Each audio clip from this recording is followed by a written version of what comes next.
What's up, everybody? Andrew Mahone here with Darium's Competitive Pokemon. Going to be reviewing Zach Krekeler's second place Silvally GX Metal deck from the European International Championships today. This deck kind of blew up the metagame, took the metagame by storm. There were a lot of Silvally GX Metal decks.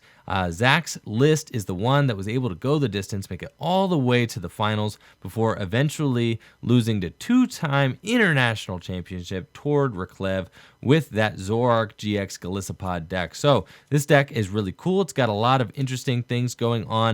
I was not convinced that Silvally GX would be able to be strong enough to be a metagame mainstay with all of the very powerful decks that were already existent in standard format, but I got proved wrong. So this thing is really good. It does have a lot going for it, and this is a very unique list as well. I like the different cards that Zach has included in his list, and I'm excited to show it off for you guys today. Start things off, Zach plays 3 copies of Silvally GX and 3 copies of Type Null. That's a little bit more than some of the lists I was seeing. I was seeing some lists run a 2-2 split or maybe a 3-2, and some decks are even just running a 2-1 Silvally GX split, but this is a very Silvally heavy list. We also played 2 copies of Registeel, 2 copies of Celesteela, 1 copy of Genesect EX, 1 copy of Kartana GX, 1 copy of Delmise, 1 copy of Rangaroo, and 3 copies of Tapu Lele GX. So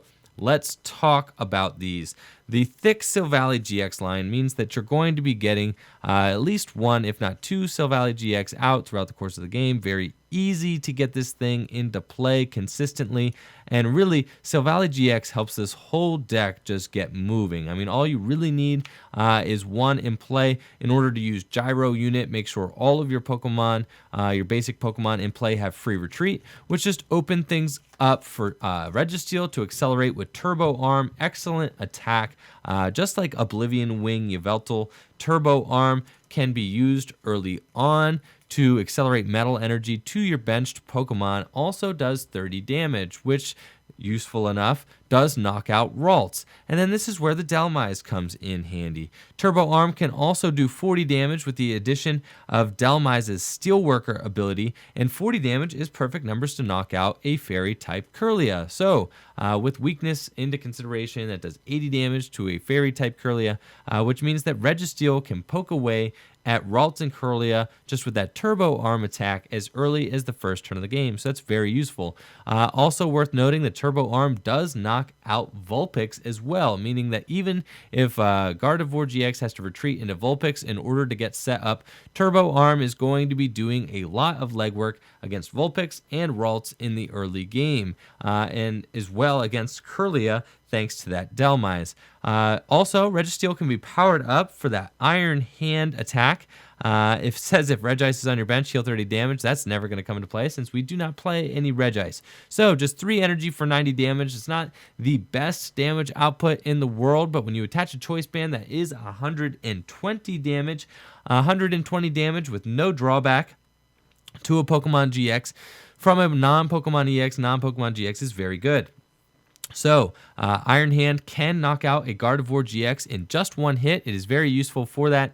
And it's also just a non-EX, non-GX attacker. It is really your only feasible non-EX, non-GX attacker. You sure could go in with Type Null here for Slashing Claw or for Armor Press, but odds are you probably will be you'll never be doing that. Most of the time you're going to be trying to attack with Silvally GX, so you can use that Turbo Drive attack or Rebel GX to take big knockouts on your opponent. And let's go back to Silvally GX while we're here. Gyro Unit gives all your Pokemon free retreat in play. I mean, not the Silvally GX itself, but it does give all of your basic Pokemon free retreat, which is very good. And then Turbo Drive allows you to accelerate energy onto your bench Pokemon from the discard pile as well, while also doing a very good 120 damage. It's very respectable. You could do 150 damage if you have a choice band on this thing. So Turbo Drive, very useful. You can use it to power up likes of Genesect, Celesteela, and so on and so forth. So you can see there's just a lot of synergy here. The free retreat really goes very well with our big beefy metal Pokemon that all could very much use free retreat. Celesteela's got a retreat cost of 4. Registeel's got a retreat cost of 3. Those guys are very, very hefty and would definitely be difficult to maneuver around if it were not for Silvally GX.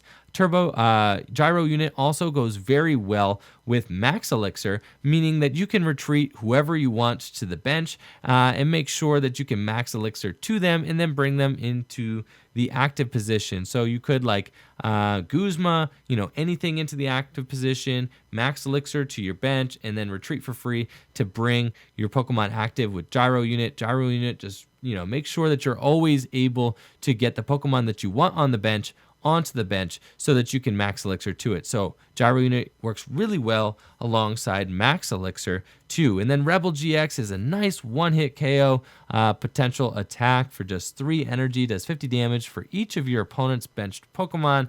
That can max out at a huge 250 damage. Choice band, you can do up to 280 if they have a full bench. And with the likes of Bridget in format, people are filling up their benches all the time. So you're going to be able to pull off Rebel GX pretty easily.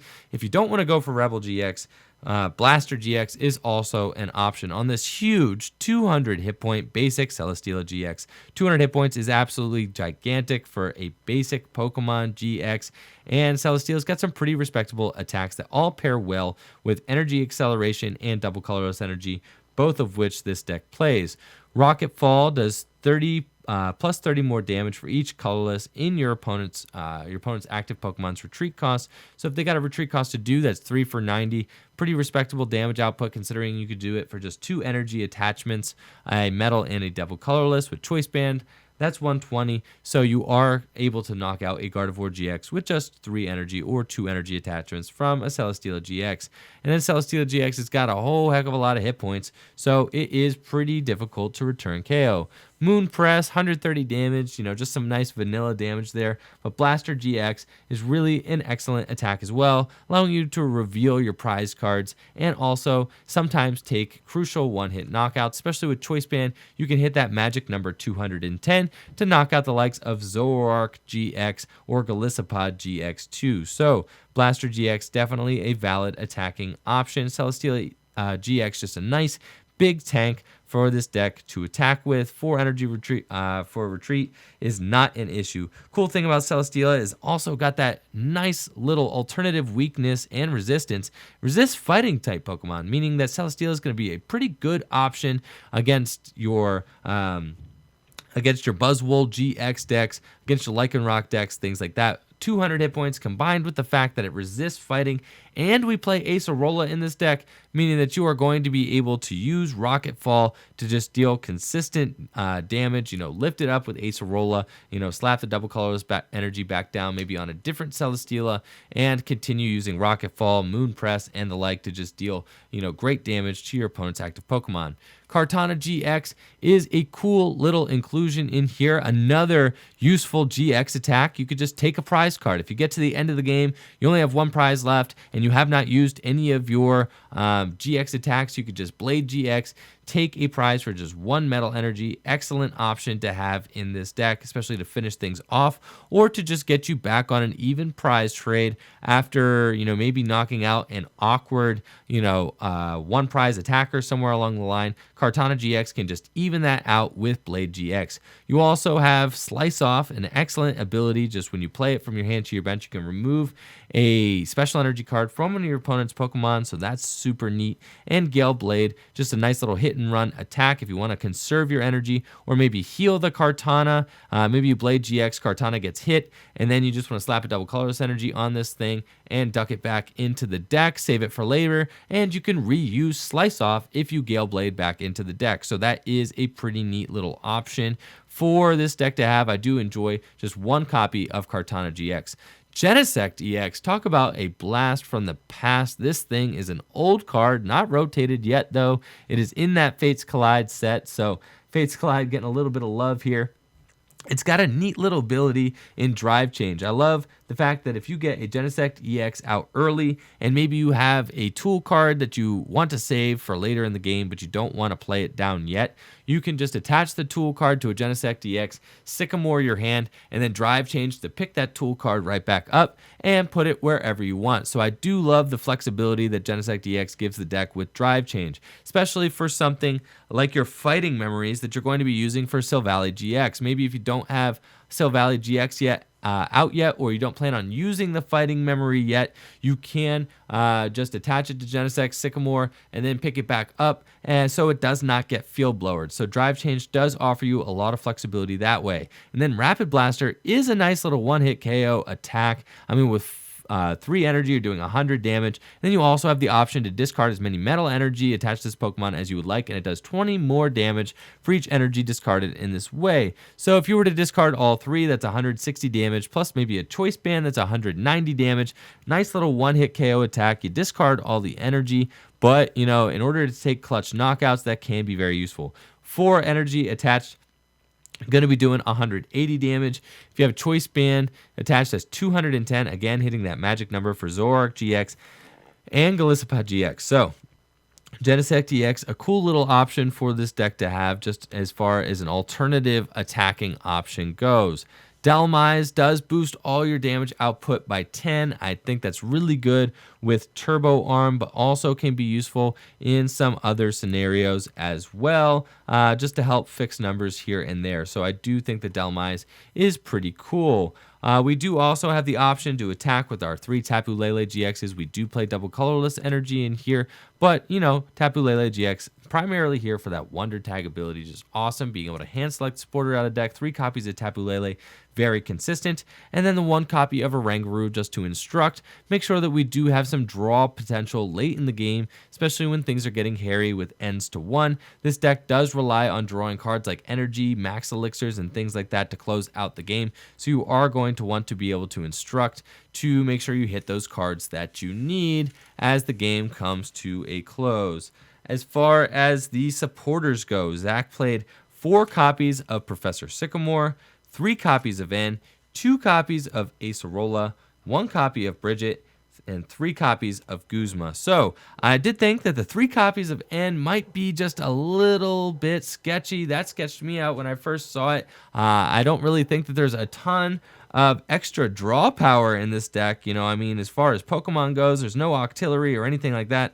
All we got's the 1 Oranguru, and then you're telling me, you know, there's no Zoroark or anything either, and then you're telling me that just 7 supporters is enough to get you through the entire game. That definitely seems a little bit sketchy, but, you know, Zach did end up finishing second place out of, you know, a whole maybe like between 600, 700 players or something at the European International Championships. It might have been between 700 and 800, I forget. But anyways, a lot of players, well over 500 players at the European International Championships, and he did it with only 7 supporter cards and no way to retrieve them. So props to Zach for doing that, though I will admit that 3 copies of N does sketch me out a little bit. I would definitely like a 4th in my own list. But, you know, hey, this list is tried and true and did do very well at that tournament and was able to win him a good sum of money. So props to Zach for that. I do think that the 2 copies of Acerola in here is an interesting play. Not all these Silvally decks were playing Acerola, and I think that Acerola can be very good just to conserve double colorless energy. If you attach them to various attackers, you can Acerola back up. And, you know, with Max Elixir and the fact that you're going to be accelerating with your Registeel and with your Silvally GX means that basically you pick the double colorless back energy back up with your Acerola plays, slap them back down, and just continue attacking with whatever attackers that you've been building up on the bench. So I do think that the copies of Acerola in here are very good, and they can help save you from snipe decks, Buzzwole decks, and things like that as well. 1 copy of Bridget seems fine. This is primarily a basic Pokemon deck. You do have a 3/3 stage 1 line, but there are just a lot of basic Pokemon in here. So 1 copy of Bridget should suffice, is you know, just to get you set up. You're not totally dependent on it, but it is nice when you get it. And then 3 copies of Guzma just to give you access to your opponent's benched Pokemon. You don't want to be stuck out there without having access to be able to take crucial knockouts when you want them. Guzma also pairs very well with Silvally GX just because of the free retreat. So that's it for Zach's supporters. Let's go ahead and move on to the items. Zach does choose to play 4 copies of Ultra Ball, as is standard in almost every single standard TCG deck. We also play 4 copies of Max Elixir, great for being able to accelerate onto your bench Pokemon, in conjunction with the Registeel and the Silvally GX. You really have a lot of accelerating options to get those metal attacks going. We'll also play 3 copies of Choice Band, 2 copies of Field Blower, 2 copies of Fighting Memory, and 1 copy of Rescue Stretcher. Rescue Stretcher can be useful in a pinch just to be able to replay Pokemon that might have gotten discarded. You know, if you got your Kartana, you want to replay it, made its way to the discard pile, you can bring it back up, reuse its ability. That's super cool. You can also just bring back your Registeels if you wanted to bring back your Registeels, since you only play 2 of them. If you decided you wanted a third, if you want to bring back Tapu Lele, I mean, Rescue Stretcher is just an excellent card. Being able to just pick whatever Pokemon you want out of your bench, bring it back into your hand, and be able to reuse its ability, you know, whatever. Rescue Stretcher, awesome card. I think 1 of in here is just a good inclusion, responsible inclusion in case you have to make some hard discards early. But this deck doesn't need Rescue Stretcher enough that you wouldn't really bother playing 2 of them. 2 copies of Field Blower. This is just generally to keep tools off of Garbodors, also to keep Fighting Fury Belts and Choice Bands off of your opponent's Pokemon, and to counter your opponent's Parallel Cities and such if they happen to play them, since Parallel City can be pretty annoying for this deck sometimes, since you want to be able to build up multiple Pokemon on your bench. Choice Band just gives you those damage output numbers. Choice Band turns a lot of these 2-hit KOs into 1-hit KOs against Gardevoir GX, fixing a lot of numbers specifically on Registeel and the Celesteela GX. So, you know, it does fix a lot of damage output and just helps boost your, you know, you're going to turn 2-hit KOs into 1-hit KOs with Choice Band. So you got to play a few of those. And then Fighting Memory is an awesome option for this deck to have, to be able to hit for fighting weakness with your Silvally GX. If you can do that, you're going to be favored against other Silvally GX decks, since you can knock out their Silvally in 1 hit with your own Silvally while also accelerating energy. Also great against Zoroark GX, which just won the European International Championship. So Fighting Memory does very well against Zoroark GX, allowing your Silvally GX's attack to knock out Zoroark GX in 1 hit. So that's it for the items. We move on to the energy. Zach plays 10 copies of Metal Energy and 4 copies of Double Colorless Energy. I think 10 is a good number for a Max Elixir deck. I mean, considering you not only want to be hitting these with Max Elixir, you also want some energy in the discard pile so that you can accelerate them onto your bench Pokemon. Because you want energy in deck for Max Elixir and you want energy in the discard pile, I think boosting up from 9 to 10 energy is very responsible, and I do like that. I feel like 10 is just a very good energy count for this deck to play, because you do want your energy in multiple locations, as I'd said. And then your 4 copies of Double Colorless Energy just allow you to fire off your attacks much quicker than if you did not play them. Many of your Pokemon in this deck do rely on Double Colorless Energy, or do thrive on Double Colorless Energy. I mean, heck, you can even attack with a Rangaroo easily using Psychic, Celesteela. I mean, look at all the colorless attack costs in there. Double Colorless Energy works really well with Celesteela GX. Obviously, Double Colorless Energy works great with Silvally GX as well, being able to just hit 1 Max Elixir on a type null and then evolve into Silvally and attach a Double Colorless Energy gives you access to Turbo Drive and Rebel GX with just 2 energy attachments. Double Colorless Energy does not go well on Genesect EX, but that is fine. And then Kartana GX, also the Metal and Double Colorless Energy there for Gale Blade. Double Colorless Energy, not super great on the Registeel, but it is good with Tapu Lele as well. So Double Colorless Energy, definitely a welcome inclusion in this deck. And I think that this energy division, this energy count is just very good, and I do agree with it. So thank you all for watching this deck profile on Zach Krekeler's 2nd place European International Championship deck. Let me know what you think of Silvally GX Metal in the comments below. Make sure to like the channel, subscribe to the channel, and like the video. And subscribe to the channel. I'm botching this up. Have fun, guys. Have a great Thanksgiving. Thank you all for watching. Peace.